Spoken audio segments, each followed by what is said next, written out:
5 Surefire Reasons Why 2020 Will Be a 40-State Winner for Trump. President Trump is in great shape as we head into the 2020 race.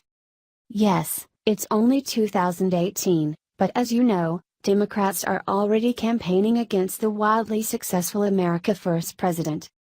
And below are the 5 proven reasons why 2020 will be a big 40-state winner for President Trump. Delusional progressives are powerless to stop it. Ineffective never-Trump laughingstock are dwindling into oblivion.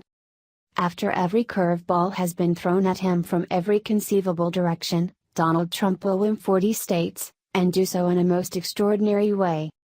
He will have made Americans believe in American greatness once again. He already is. In 2006, a full 2 years prior to his election, I was the first to predict that Barack Obama would be elected president. No one believed me, but I based it on 5 instinctive realities I could see forming. I indicated if as few of 3 of the 5 occurred, he'd likely be elected. 4 of the 5 came true. Here's why I feel similarly as to President Trump's re-election. 5. Foreign policy dominance.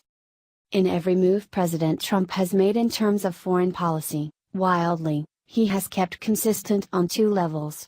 He has kept his campaign promises. He has also delivered an America First policy without apology. I use the word apology purposefully. The previous administration apologized for America endlessly. The lack of appreciation for the country that gave Barack Obama everything he ever deemed of value in his life took a psychological toll on our people.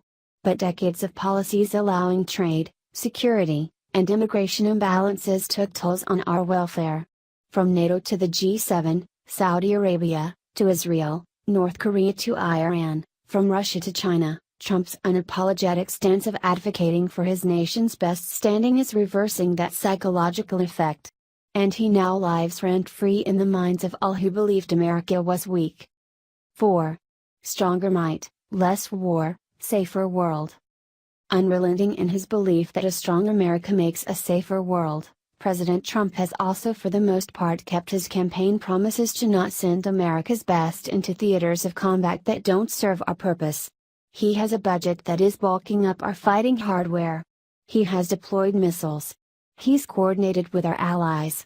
He's responded to the actions of state-sponsored terrorists. He has ISIS all but obliterated. Almost none of it requiring more human boots on the ground. Meanwhile, rogue nuclear powers are having their bluffs called, phony agreements torn up, and their futures reconsidered, because America is dealing from strength, not desperation. 3. His base is strongest of the era. At 2 years into his term, the base of support he grew to support his candidacy stands almost unmoved from his inauguration at 87%. The only president in the modern era that bests him was George W. Bush in the immediate aftermath of 9/11.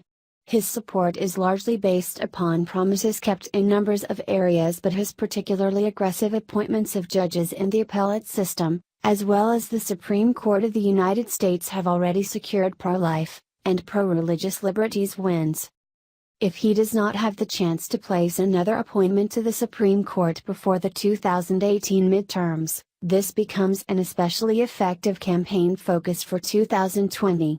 The difference then will be that he has a record of delivering on this promise to demonstrate, whereas in 2016 never-Trumpers never believed he'd fulfill this promise.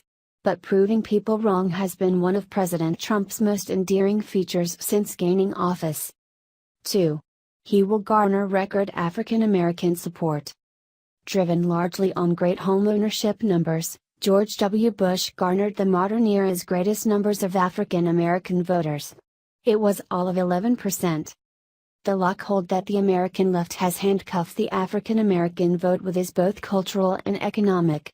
And while President Trump will, like all GOP presidents in the era, non-likely gain the majority of African American votes, even an increase of 15 to 20% of their overall votes would trigger a seismic landslide. Consider that Bush was able to improve the lives of many by increased home ownership. Consider that President Obama oversaw a rapid decline in the lives of African Americans.